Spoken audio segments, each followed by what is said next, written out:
જય જોહાર જય આદિવાસી। તો આપણા ભાઈ રાકેશભાઈની ચેનલ છે આરપી જોહાર ચેનલ, જેની અંદર આ અમારો બ્લોગ આવવાનો છે જોહાર બોક્સનો। તો આપણા રાકેશભાઈ અહીંયા આવ્યા, તો રાકેશભાઈ તમને આ કેવું લાગ્યું? તમે પહેલાં જ આવેલા કે નતા આવ્યા? ના, પહેલી વખત। તો આપણા રાકેશભાઈ પહેલી વાર આવ્યા જોહાર બોક્સમાં, અમે તો આવ્યા કર્યા અને ઘનુભાઈ સાથે અમારો તો વ્યવહાર સારો છે પહેલાંથી।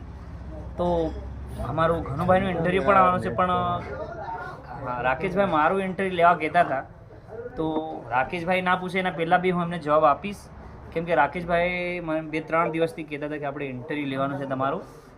તો રાકેશભાઈ તમે શું પૂછતેલા મને કોને જરા? ઇન્ટરવ્યૂ બાબતે? હા, ઇન્ટરવ્યૂ બાબતે એ જ કે આપણે ક્યારથી શરૂઆત કરી, સ્ટ્રગલ આટલા સુધી પહોંચવા માટેની આપણી સ્ટ્રગલ કેટલી છે, અને હાલ તમે આ બાબતે મીન્સ કે સોશિયલ મીડિયા બાબતે તમે કેટલું કરવા માંગો છો એ બાબતનું મારું ઇન્ટરવ્યૂ લેવાનું હતું। પ્લસ જે સોશિયલ મીડિયાના તમારા ચાહકો છે, ફોલોઅર્સ છે કે સબસ્ક્રાઈબર છે, એના વિશે તમે શું કહો છો અને આનું ફ્યુચર કેવું છે એ બાબતે ચર્ચા કરવાની છે।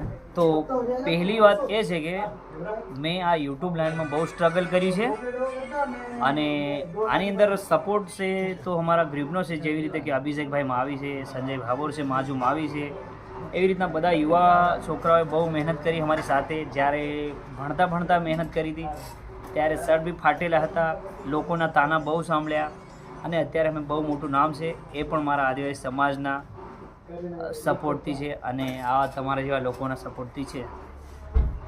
બીજી વાત કે તમે જે આ આદિવાસી ઉજાગર માટે વિડીયો બનાવો છો, સપોઝ કે હાલમાં એક બહુ ચર્ચિત મુદ્દો છે, દાહોદની અંદર ડોમેસ્ટિક એરપોર્ટ બનવા જઈ રહ્યું છે, તેમજ એવી રીતે આદિવાસીઓને ઘણી જગ્યાએ સ્થળાંતર થયું છે। ધારો કે કેવડિયા હોય કે રતન મહાલની વાત ચાલતી હોય, તો તમે એ આદિવાસીઓનું સ્થળાંતર થઈ રહ્યું છે એ બાબતે તમે શું કહેશો? તો જેવી રીતે રાકેશભાઈ તો ઘણા બધું ભણેલા છે, પણ અમને આમનો સપોર્ટ મળે છે હરેક જગ્યાએ, કે જ્યારે અમારે સપોર્ટની જરૂરત પડે તો અમે પૂછીએ છીએ કે રાકેશભાઈ આનું શું થાય? તો એમને પૂછીને અમે ઘણા વાર વિડીયો બનાવ્યા। તો આવા યંગ માણસનો બી અમને સપોર્ટ છે, એટલા માટે અમે આદિવાસી સમાજ માટે થોડું ઘણું વધારે પણ બોલી જઈએ છીએ, અને રાકેશભાઈનો સપોર્ટ તો રહેશે। અને એરપોર્ટની વાત કરીએ તો એરપોર્ટની આપણે જરૂર નથી, આપણે શિક્ષણ, રસ્તા, આવી બધી બાબતોની જરૂર છે। તો એરપોર્ટ તો ના જ બનવું જોઈએ, અને જે ગામડા ઉઠવાના છે 4 ગામડા, એ ના જવા જોઈએ, અને એરપોર્ટ તો બનવું જ ના જોઈએ। સાચી વાત છે, કેમ કે આદિવાસીઓને ખાસ જરૂર, મારા માન્યા પ્રમાણે આદિવાસીઓની ખાસ જરૂર દાહોદ જિલ્લાની અંદર રોજગારીની છે। જેવી રીતે એરપોર્ટની વાત ચાલે છે, જો એની જગ્યાએ દાહોદ જિલ્લાની અંદર કંઈક સારી એવી જીઆઈડીસી આવે કે જેમાં સ્થાનિક લોકો રોજગારી મેળવે, અને બીજું રોજગારી તો મેળવે પ્લસ એ સ્થાનિક લોકો રોજગારી મેળવે એની સાથે સાથે એ લોકો ઘરે રહેતા થાય, એના બાળકો ભણતા થાય, ભણે એટલે ખૂબ સારી નોકરી મેળવી શકે, સારું કેરિયર બનાવી શકે, સારો બિઝનેસ ચાલુ કરી શકે। તો મારું એવું માનવું છે કે દાહોદ જિલ્લાની જગ્યાએ એરપોર્ટની જગ્યાએ જીઆઈડીસી આવે તો સૌથી સારું, એવું મારું કહેવું છે। અને બીજી વાત રાકેશભાઈ, જે તમે મને બધું પૂછ્યું એમને હું તમને આ ઉત્તરાયણ દઈ દઉં કે આ યુટ્યુબ લાઈન સારી છે। હું યુવાઓને કહેવા માગું છું કે સારા તમે કન્ટેન્ટ બનાવો તો યુટ્યુબ બી તમને બિઝનેસ એક સારું એવું પ્લેટફોર્મ છે કે જ્યાંથી તમે સારી ઇન્કમ કમાઈ શકો, પણ મહેનત છે ભાઈ। તમે કડિયા કામે જાઓ, ત્યાં બી તમે આખો દિવસ કામ કરો તો 300 રૂપિયા આપે, હરેક જગ્યાએ મહેનત વગર કંઈ થતું નથી। તો યુટ્યુબ બી સારું છે। તમે મને ઘણા વાર પૂછ્યું કે આમાં કેવું છે ને કેવું, તો આ યુટ્યુબ બહેતર જ છે। બરાબર, યુટ્યુબ બરાબર છે। હવે સોશિયલ મીડિયાની વાત આવી છે, ત્યારે તમારો સૌથી પહેલાં વિડીયો ક્યારે આવ્યો હતો, અને એ વિડીયો તમે શું ઈચ્છીને બનાવ્યો હતો? યુટ્યુબ પરથી હું આવી રીતે સારા કન્ટેન્ટ મૂકીશ, આદિવાસીઓને સંસ્કૃતિ ઉજાગર કરીશ એ વિશે, એ પ્રત્યે, કે પછી ખાલી મોજ ખાતર તમે પહેલો વિડીયો મૂકી દીધો? ફર્સ્ટ વાર હું આ સમાજ વિશે જાણતો જ નથી, આદિવાસી શું છે, હું ખુદને આદિવાસી કહેવા ત્યાર નથી થતું। જ્યારે હું કામ કરવા ગયો હતો ત્યાં અમને શેઠિયા પૂછતા કે તમે આદિવાસી? તો ના, અમે આદિવાસી નથી, આમ બીજું કંઈક કહેતા હતા। તો ત્યારે હું આટલું બધું આદિવાસી વિશે જાણતો નહોતો, ખુદ આદિવાસી થઈને જ્યારે ફર્સ્ટ અમે યુટ્યુબમાં કૂદ્યા ત્યારે લોકો જય જોહાર જય આદિવાસી કે તમે હતી એમનો વિરોધ કરતેલા કે આ શું છે બધું, પછી ધીરે ધીરે બધા સંગઠનો જોડે જોડાયા અને પછી ખુદની સંસ્કૃતિ અને ખુદના અધિકાર વિશે જાણતા થયા થોડું તો પછી સમાજ વિશે બોલવા લાગી ગયા છે. અને હાઇલાઇટ વિડીયોની વાત કરે તો તારી પતલી કમરિયા કરીને જે વિડીયો અત્યારે 18 મિલિયન છે એ પણ મારા આદિવાસી સમાજના સપોર્ટથી છે. તો ખૂબ ખૂબ આભાર એમનો. બરાબર, ખૂબ સારું. એટલે આદિવાસી સંસ્કૃતિની ઉજાગર સાથે સાથે તમે મ્યુઝિકના પણ અમુક વિડીયો બનાવો છો, સાચી વાત કે? હા, બનાવીએ. બરાબર છે, ખૂબ સારું. બીજી વાત, તમે જે વિસ્તારમાંથી આવો છો, મારા માનવા પ્રમાણે ધાનપુર તાલુકાના ખડદા ગામે ત્યાં એક કિસ્સો એવો હતો. ત્યાંની એક દાદીનું ઘર આદિવાસી સમાજ દ્વારા બનાવી આપવામાં આવ્યું. એની અંદર મેં વિડીયો જોયા, સોશિયલ મીડિયા દ્વારા જોયું, પ્લસ હું રૂબરૂ પણ તમારી સાથે આવ્યો. એ તમારા સોશિયલ મીડિયાના અથાગ પ્રયાગ થકી દાદીનું ઘર બની ગયું. એવી જ રીતે એવા તમે કેટલા ઘરો આવા જેને કોઈ સાથ નથી, સહયોગ નથી, એવા કેટલા લોકોના તમે ઘરો બનાવવા છો? આપણે બસ સપનું છે કે જેટલા બી બને એટલા બનાવીશું. આપણા વિડીયો, આપણા સપોર્ટથી કોઈને ઘર ના હોય એનું ઘર બને એવી આશા રાખીએ કે એમનું ઘર બની જાય અને બનાવતા રહીશું. અને ટૂંક સમયની અંદર અમે બીજા પણ ઘર બનાવીશું. કહીએ તો નહીં કે બની જશે, પણ પ્રોસેસ ચાલુ છે. એ 10 ઘરના પણ અમે કામ ટૂંક સમયની અંદર પૂર્ણ કરીશું. હા, નેક્સ્ટ પ્લાનિંગ મીન્સ કે તમે કીધું 10 ઘરો હવે બનાવવાનું બીજું પ્લાનિંગ છે. એમાં સૌથી પહેલાં કયું ઘર લેવાનું છે, કયા ગામનું અને કોનું, ને પ્લસ કે જે લોકો છે એમની પરિસ્થિતિ કેવી છે, એને છોકરાઓ છે કે નહીં, એ હાલ કેવી કન્ડિશનમાં રહે છે, એ બાબત સાથે તમે તો આપણે ફર્સ્ટ ઘર બનાવીશું ભુરિયા વિનેશભાઈ સબુર, જેમને મમ્મી પપ્પા નથી. એ 2 વર્ષનો હતો ત્યારથી એની મમ્મી મરી ગઈ હતી અને એના પપ્પા 10 વર્ષનો હતો ત્યારથી મરી ગઈ. અને એનું ઘર વરસાદથી પડીને ભૂકો થઈ ગયું હતું. એનું પહેલાં કામ સ્ટાર્ટ કરીશું. શું નામ લીધું? વિનેશભાઈ ભુરિયા. હા, ખૂબ સારું. અને ઘરની વાત તો પૂરી થઈ.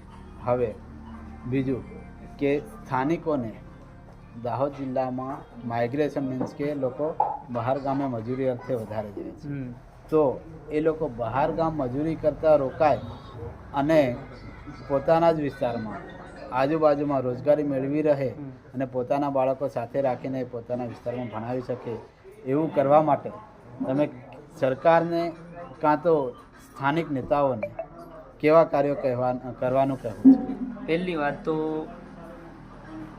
કોઈ સરકાર વિરુદ્ધ તો આપણે વાત નથી કરતા, પણ અમારા એરિયાની વાત કરીએ આખા દાહોદની અંદર તો સેવાડાના જે માણસો છે એમને ઘણી બધી તકલીફ છે. બિચારા ક્યાંથી ઘેર રહેવાના છે? ખેતરમાં પાણી ફેરવાનો કૂવો નથી, બોર નથી, કઈ સુવિધા નથી. તો એ લોકો કઈના પેલા વિચારથી ઘરે રહે કે અમે અહીંયા કમાઈ શકીએ, બિઝનેસ કરી શકીએ. તો એ લોકો એમના છોકરાઓ અને એમને લઈને એટલા માટે જતા રહે છે કે અહીંયા ઘેર મારા છોકરાને કોણ પાલન પોષણ કરે, એટલે હાથે લઈને હજાર ભણાવે નહીં. પણ તમે સ્થાનિક નેતા અને સરકારને શું કહેવા માંગો છો કે લોકો ઘરે રહે, સપોઝ કંઈક બને, લોકોને રોજગારી નજીકમાં મળે. ધારો કે તમારું ધાનપુર તાલુકો છે, તો ધાનપુરની અંદર તમારા ખડદા ગામના લોકો મજૂરી કરે એવું કંઈક કામ આવે કે કંઈ પણ થાય, કોઈક જીઆઈડીસી કે કોઈક નાની મોટી કંપની કે એવું કંઈ આવે પોતાના લોકો, તો ત્યાં રોજગારી મળે એવું કંઈક નેતાઓને કરવા માટેનું આહવાન કરો છો કે કઈ રીતે? એ તો કરીએ જ છે. કોઈ સામે બોલ્યા તો નથી, પણ હું તો આના વિડીયોના માધ્યમથી કહું કે હરેક ગામમાં માણસને કામ મળવું જોઈએ, નાનું મોટું, અથવા કંઈક સારું એવું સરકારની જ જમીનમાં કંઈક ફેક્ટરી બને ને ત્યાં આપણા આદિવાસી ભાઈ લોકો કામ કરીને એમનું ભરણ પોષણ પૂરું કરે, એવું થાય તો બહુ સારું. કેમ કે અત્યારે આપણી જ જમીનો લેવામાં બહુ માહિર છે સરકાર, તો એ નહીં થવું જોઈએ. એરપોર્ટની વાત આવે કે હરેક વસ્તુ આવે, પણ સરકારની અઢળક જમીન પડી છે, એમાં સરકાર કંઈક જીઆઈડીસી એમના જ ખર્ચે ઊભી કરે અને અમારા માણસો એમાં મજૂરી કરીને પૈસા કમાઈને ઘરે રહે, એવું થાય તો સારું. હમણાં જ એક કિસ્સો ચર્ચામાં હતો દાહોદની અંદર પરેલમાં. પરેલ વિસ્તાર એ મારા માન્યા પ્રમાણે આખા દેશની અંદર દાહોદનો જે પરેલ વિસ્તાર છે, રેલવેનો વિસ્તાર છે, આખા દેશની અંદર સૌથી વધારે છે. અને દેશનું મોટામાં મોટું કારખાનું, રેલવે બનાવવાનું કારખાનું દાહોદમાં આવેલું છે. તો એ કારખાનામાં જો સ્થાનિક લોકોને 80% રોજગારી આપવામાં આવે તો 50% લોકો જે બહાર મજૂરી કરવા જાય છે એ મજૂરી કરતાં અટકાઈ જાય. તો એ બાબતે તમે સરકારનું ધ્યાન કઈ રીતે દોરવા માંગો છો? સરકારને રૂબરૂમાં આવેદન આપવા માંગો છો કે સ્થાનિક નેતાઓને મળીને વાત કરવા માંગો છો? આમાં કે તો કઈ રીતે? મારું કહેવાનું એમ છે કે આપણા જે સ્થાનિક નેતા છે, એમએલએ છે, એ લોકોને એવું કહેવું જોઈએ સરકારને કે ભાઈ અમારા દાહોદમાં ઘણા બધા મજૂરો અને કારીગરો અને હરેક વસ્તુમાં કામ કરે એવા માણસો છે, તો તમે અમારા દાહોદના જ માણસો લો અને બહારના નહીં લાવો. એવી રીતના આપણા એમએલએ કે આપણા અહીંયાના સ્થાનિક નેતાઓ કહી શકે તો આપણા માણસો કામ કરી શકે. તમે જે રેલવેની વાત કરી, કારખાનાની, એમાં બરાબર છે. બીજી વાત, હવે આ વાત તો આપણા સ્થાનિક રોજગારની થઈ.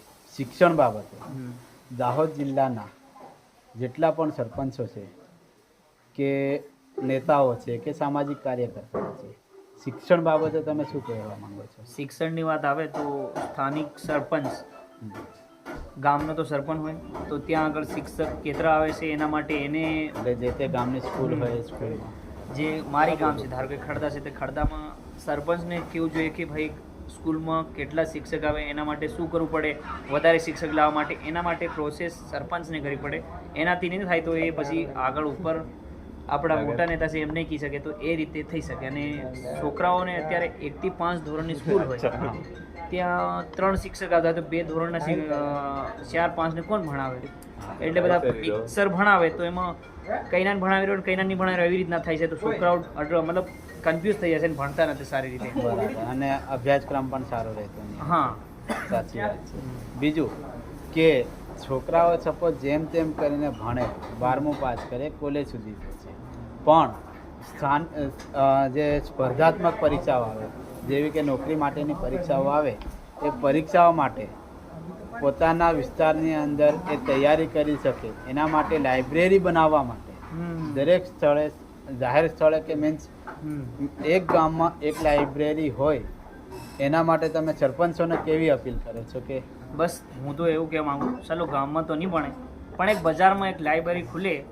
અત્યારે આપણે આવેદન પત્ર તમે પણ આપ્યું છે અને અમારા ધાનપુરમાં પણ આપ્યું છે. આવી જ રીતના જો લાઇબ્રેરી બની જાય તો આપણા જે મોટી મોટી નોકરીની તૈયારી કરે એને બહાર ના જવું પડે. મીન્સ કે આપણા ઘરેથી ત્યાં જઈને તૈયારી કરે અને સારું એવું શીખે અને ઘરે રહે અને ઘરનું બી કામ થાય તો એ છોકરાઓ બહાર એમને રખડવું ના પડે અને સારી નોકરી પણ હા. લાગે. સાચી વાત છે. બીજી વસ્તુ, તમે હાલ તો તમારા મારા અંદરથી સબસ્ક્રાઈબર 3 લાખની આજુબાજુ. હા, 3,15,000 છે. 3,15,000. યુટ્યુબ વિશે વાત કરી. યુટ્યુબર્સને તમે કહો છો કે યુટ્યુબ ચલાવવી બાબત સારી છે અને એની પાછળ સમય કાઢવો પણ સારી બાબત છે, પણ યુટ્યુબ વાપરતા જઈને કે એને એમાં કામ કરતા જઈને બીજું કેવું કાર્ય એને સાઈડ બિઝનેસ ચાલુ રાખવા કહેવા માંગો છો કે સ્પેશિયલ એની પાછળ જ પડી રહો એવું કઈ રીતે? પહેલાં તો અમે એવું વિચારતા હતા કે યુટ્યુબ જ બહેતર છે, પણ યુટ્યુબની સાથે સાથે સાઈડ બિઝનેસ હોય તો બહેતર થઈ જાય. સારું કે આપણા યુટ્યુબના સબસ્ક્રાઈબર કે આપણા જે બી ફેન ફોલોઈંગ છે એમને પણ ખબર પડે કે મહેશભાઈ કે તમારો કોઈ બિઝનેસ છે તો સાઈડ બિઝનેસ બી હોવો જરૂરી જ છે. મહેશભાઈ, હા, તમે સોશિયલ મીડિયામાં તો આટલી સ્ટ્રગલ કરી અને તમારા વિડીયો પણ ઘણા વાયરલ થયા છે, પણ તમે આ બધું કરો છો તો એવું તો પૂછવાનો મારો સવાલ એ તો બને જ છે કે તમે અભ્યાસ કેટલા સુધી કર્યો? અભ્યાસની વાત કરીએ તો 1 થી 12 સુધી અભ્યાસ કર્યો છે ને 12 પાસ છું, પણ ખાસ ભણવામાં મન નહીં હતું અને આ વિડીયો બનાવવાનો બહુ શોખ હતો કે આ મોટા મોટા ફિલ્મો બને, વિક્રમ ઠાકોર છે, હિન્દીના બી ઘણા બધા બનાવે, એવી રીતના આપણે કેમ નહીં કરી શકીએ? એવી રીતના અમારા ગ્રુપનો બધાનો જ સવાલ હતો.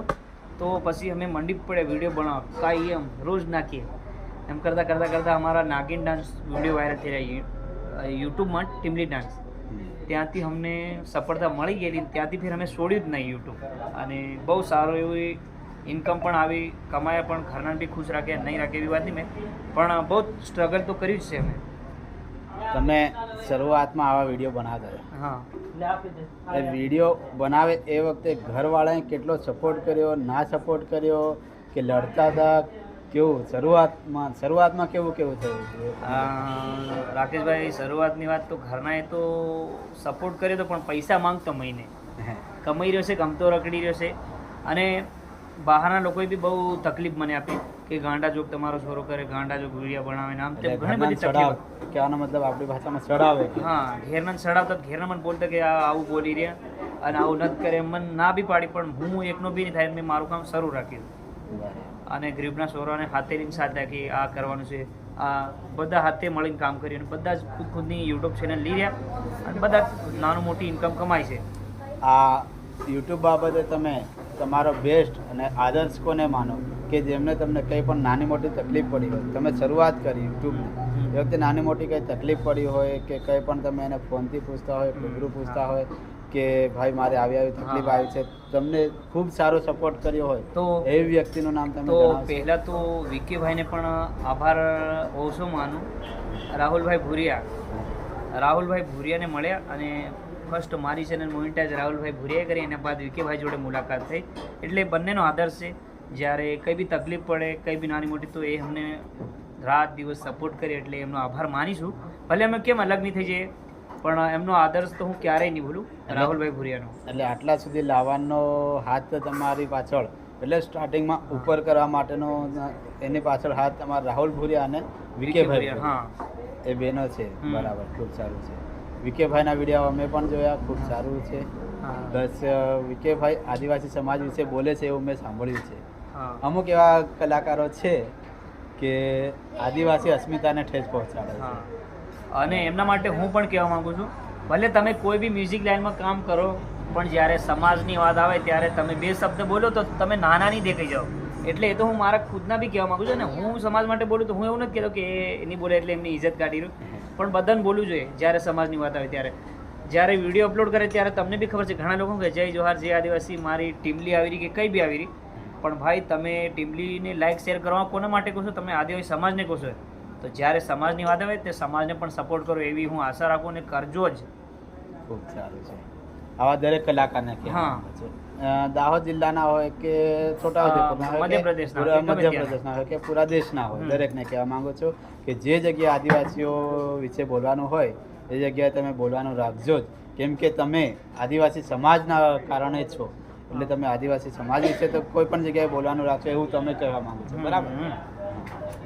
બીજી વાત કે આજના યુવાઓ, આદિવાસી યુવાઓ ખાસ કરીને અમુક બીજા રવાડે ખૂબ ચડી ગયા. તો એ યુવાઓને તમે શું કહેવા માંગો છો? પહેલી વાત તો ઘણા લોકો યુવા મતલબ 17-18 વર્ષના યુવાઓની વાત કરું તો એ ભણતા હોય ને તો એના મમ્મી પપ્પાને શું કે ખબર, બા મારે પેલી ગાડી લેવાની છે R1, એ બી કોને ભાળીને કે બીજો ભાઈબંધ તેનો સ્કૂલમાં લઈને આવતો હોય એને ભાળીને કે માર લેવાની છે. આવી રીતે દેખાદેખીમાં ગાડીઓ લેવાની એક્સિડન્ટ થઈને યુવાઓ મરી રહે છે ઘણા બધા. આપણે જોઈએ જ છે, યુવા પેઢી ઘણી બધી ફ્રેક્ચર થાય, કોઈનો કોઈક મરી જાય, કોઈનું ઘર આખું ભાંગી જાય માણસે મર્યા બાદ, એવી રીતના થાય. તો ગાડીઓ લઈને ગાડી ધીરી નથી હાંકતા અને સ્પીડથી હસલાવે, એના કારણે હાદસો પણ થાય છે. અને ઘણા લોકો દારૂના રવાડે ચડી જાય છે કે એને પીવા જોઈએ ને જોઈએ. તો આ વસ્તુ નહીં કરવું જોઈએ. આપણી ફેમિલી આપણી ફાળ કરતી હોય, આપણું હમણે ગમે તે ગયા તો આપણે ઘેરાનો ફોન આવે છે કે કહીશો ને ક્યારે આવો આવી રીતના પૂછે ને, તો આપણા મા બાપ અને આપણી ફેમિલીને તકલીફ આવે એવું કામ ક્યારેય નહીં કરવું જોઈએ, એ હું વાત કરું છું. આ વાત તમે કરી એના પરથી મને એક કિસ્સો યાદ આવ્યો.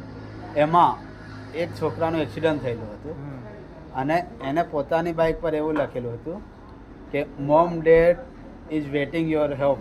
એટલે મમ્મી પપ્પા તમારી રાહ જોવે છે, ઘરે રાહ જોવે છે એવું લખેલું હતું. છતાં પણ પૂરપાટ ઝડપે જઈને એને એક્સિડન્ટ કરેલો. એટલે છોકરાઓ એવું ઈચ્છે છે કે મા બાપ કે ફેમિલીવાળા ઘરે રાહ જોવે છે એવું એને મનમાં પણ ખબર છે, છતાં પણ રાઇડિંગ એટલે કે બાઇક ઝડપથી ચલાવે છે.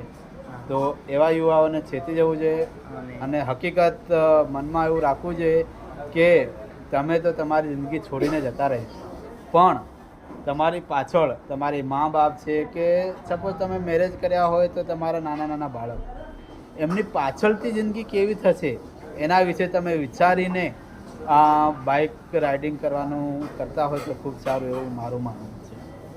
તો આપણો આ બ્લોગ આરપી જોહાર ચેનલ પર આવવાનો છે. તો હું ભાઈને એટલો તો સપોર્ટ કરી કે ભાઈ મને કહેશે કે મારે વિકેભાઈનું ઇન્ટરવ્યૂ લેવું છે કે રાહુલભાઈનું લેવું છે કે કોઈ બી મોટા ક્રિએટરનું ઇન્ટરવ્યૂ લેવાની જરૂર પડશે ત્યારે ભાઈને હું પણ સપોર્ટ કરી, કેમ કે મારો ભાઈ આદિવાસી છે અને સમાજ માટે બોલે છે. જે સમાજ માટે બોલશે એને હું સપોર્ટ મારાથી થાય એટલો કરીશ. અને અમારે જ્યાં બી જઈને ઇન્ટરવ્યૂ લેવાનું થશે ત્યાં હું એમની સાથે રહીશ અને અમારા વ્લોગ સાથે આવતા રહેશે. ટૂંક સમયની અંદર મારો બ્લોગ આવ્યા બાદ અનુભાઈ રાઠવાનો બ્લોગ પણ આવવાનો છે, તો એ બ્લોગને પણ સપોર્ટ કરજો. એની બાદ વિકેભાઈનો આવશે યા રાહુલભાઈનો આવશે, કોઈ પણનું આવશે ખરું, પણ આપણી ભાષાને રીતિ રિવાજને લઈને ચાલે એવા માણસને હું સપોર્ટ કરતો રહીશ. ભલે બીજા રાજ્યનો કેમ ના હોય તો હું તમને સપોર્ટ કરતો રહીશ. ખૂબ ખૂબ આભાર. તમે જેવી રીતે આરપી જોહાર ચેનલ વિશે કીધું છે એવી જ રીતે હું તમારા ફોલોઅર્સ અને સબસ્ક્રાઈબરને પણ કહેવા માગું છું કે દરેક ભાઈઓ આ આરપી જોહાર કરીને એક ચેનલ છે મારી, એ ચેનલને જલ્દીમાં જલ્દી સબસ્ક્રાઈબ કરો, શેર કરો અને આ વિડીયોને લાઈક કરો. આભાર, ખૂબ ખૂબ ધન્યવાદ મહેશ. અને આ જે વિડીયો છે એ લિંક મારા ઇન્સ્ટાગ્રામની અંદર પણ રહેશે, તો આરપી જોહાર કરીને ચેનલનું નામ છે, તો ભાઈની ચેનલને સબસ્ક્રાઈબ કરજો. ટૂંક સમયમાં મોનિટાઈઝ પણ થવા જઈ રહી છે, તો તમને બધાને જણાવીશું. 1000 સબસ્ક્રાઈબર્સ અમારા થઈ જ જશે. તો બસ ટૂંક સમયમાં બાકી સબસ્ક્રાઈબર છે એ થોડા 150-60 એને આપણી ઇન્સ્ટાગ્રામમાંથી સબસ્ક્રાઈબ કરવા નમ્ર વિનંતી. અને હું આ લિંક અભી પણ મૂકું છું અને ઇન્સ્ટાગ્રામમાં અમે બે ભાઈ વિડીયો બનાવીશું, એમાં એમની યુટ્યુબ ચેનલની લિંક નાખું છું. તો બસ સપોર્ટ કરતા રહો, જેવી રીતે અમને કર્યો છે એવી રીતે ભાઈને પણ કરો. ભાઈ સમાજ માટે પણ બોલે છે, જ્યાં પણ સમાજની વાત હોય ત્યાં એમ ભલે ગમે એવું બોલે, આપણે હું કે પણ અમે બોલીએ છીએ, એ ઘણી મોટી વાત છે. અને અમારા પ્લેટફોર્મ પર અમે અપલોડ કરીએ અને પબ્લિક સુધી પહોંચાડીએ છીએ. ધારો કે એરપોર્ટની વાત હોય કે કંઈ બી, પણ અમે અમારાથી ઘણા લોકો એમ મને કહે છે કે તમે વિડીયો બનાવીને કંઈ નહીં કરી શકો, તો એના માટે શું કહેવા માગો, તમને જ પૂછી રહ્યો. વિડીયો બનાવીને તમે કંઈ નહીં કરો, હા, એવો જ એક મેસેજ હતો આપણે સિંગવડની બાળકી વિશે કે તમે ખાલી વિડીયો બનાવી દો છો પણ કંઈ બીજું થતું નહીં. હા, પણ જે સિંગવડની ઘટના બની એમાં જો સમાજવાળા કે કોઈ પણ માણસો આવા અવાજ ઉઠાવતા નહીં, કલેક્ટર ઓફિસે જે આવેદનપત્ર આપતા નહીં, તો હાલ જે એ ગોવિંદ નટ નામનો વ્યક્તિ જેલની અંદર છે એ જો અવાજ નહીં ઉઠાવ્યો હોય ને, તમારી જેવા કે મારા જેવા કે બીજા પણ ક્રિએટર છો એના વિશે અવાજ નહીં ઉઠાવ્યો હોય ને, તો અત્યારે એ નફટ ગોવિંદ નટ જેલની બહાર હોય. સરસ સરસ. એટલે અવાજ ઉઠાવવાથી ઘણું બધું થાય છે. લોકો એક કહે છે જ કે તમે ખાલી આ બોલો છો પણ એના વિશે શું થયું છે એ જણાવતા નહીં. આવા ઘણા એવા કિસ્સા છે કે જેમાં ક્રિએટરોએ અવાજ ઉઠાવ્યો છે અને ઘણા કામો થયા છે. એટલે એવું નહીં કે તમે ખાલી આ વિડીયો બનાવી દો કે અવાજ ઉઠાવો છો એટલે બીજું કંઈ કામ થતું નહીં, એ ખાલી તમે બોલીને મૂકી દો છો, પણ ઘણા એવા કામો થયા છે. મારા કહેવાથી મેં જે વિડીયો બનાવ્યા એમની હું તમને સચ્ચાઈ બતાવી દઉં કે ફર્સ્ટ વિડીયો કે દાદીનું ઘર, એ બી સક્સેસ ગયું. હા, ઘણા એવા ગ્રુપના છોકરાએ જે વિડીયો બનાવ્યા એમના દ્વારા એમની સેવા થઈ, એ બી કામ સક્સેસ ગયું. મીન્સ કે આપણે હરેક આદિવાસીની સમસ્યા એમાં સપોર્ટ કરીએ છીએ, પણ લોકો ઘણા એવા છે એ કોમેન્ટો મારે તમે ખાલી વિડીયો બનાવીને એમના નામથી ફેમસ થવા માંગો. હા ભાઈ, ફેમસ તો અમે વર્ષોથી છે, પણ સમાજ માટે બોલવું એ નાની મોટી વાત નથી. એક શબ્દ બી તમારાથી બોલાતો નથી, તમે ખાલી કોમેન્ટ મારો છો. તમે પણ સમાજ માટે બોલજો, કોમેન્ટ મારવાનું બંધ કરીને, હું પણ કહું છું. અને આ ભાઈની ચેનલને સબસ્ક્રાઈબ કરી લો, આવી જ રીતના વિડીયો આવતા રહેશે. બસ, જય જોહાર, જય આદિવાસી, જય બિરસા.